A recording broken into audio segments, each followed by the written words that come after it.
Hi everyone, and welcome back to another episode of Taste of the Town. In today's episode, we're in Hollywood, Florida, and we're at Krakatoa restaurant. Here they serve the most delicious Indonesian cuisine.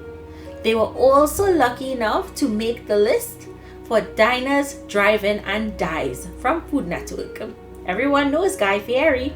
So, I hope you all enjoy this video. They have both outdoor and indoor dining, and I'm really excited to showcase this amazing place. So Abi, the chef, he's from an island called Sumbawa. So that's where the flavors are coming from.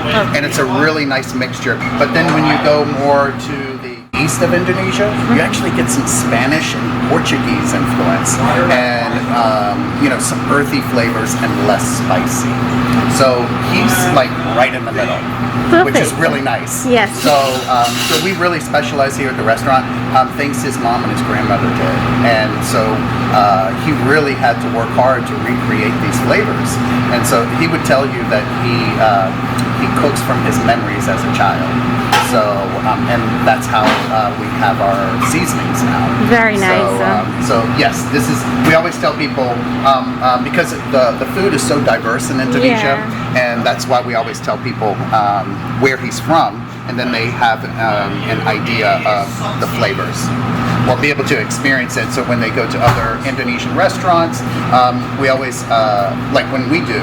We always try to find out where the chef is from, especially if they're specializing in something, because then we get to enjoy their flavors. Yes. So this particular dish is called Balado, and it's actually sautéed in an amazing sauce of our bumbu merah, which has got some chilies in it, so it has a little kick, and it's got kaffir lime, it's got shallots, it's got garlic.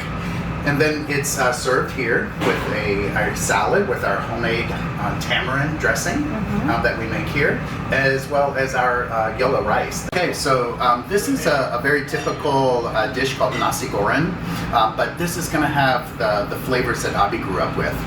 So you're going to have garlic, you're going to have some cumin, coriander, of course some kaffir lime, lemongrass in there when he does it, and it's amazing. We use a jasmine rice there as the base, and then we top it off with an egg, which is very typical in Indonesia with a nasi goreng dish. So this is a slow cooked lamb stew that we do here, very typical from where Abi is from, and it's got flavors of turmeric, garlic, shallots, cumin, coriander in there, and it's slow cooked, so it's just very, very tender and delicious. This is a very typical style drink in Indonesia, and it is a mixture of, here we do strawberry syrup, Sprite to give it a nice fuzz, and we do condensed milk, and we top it with boba. Condensed milk, yes, it's very good. So when you stir it up really well, it should be like a hot pink color. Okay. And it's a great, very refreshing drink. Thank you. I would like to extend a special thank you to the management, the chef, and the staff here at Krakatoa restaurant. Do check them out and make sure and pick up all of your seasonings so you can recreate all of their recipes at home. It was a wonderful dining experience, and I thank them so much for hosting me. I hope you all visit and leave your comments for me.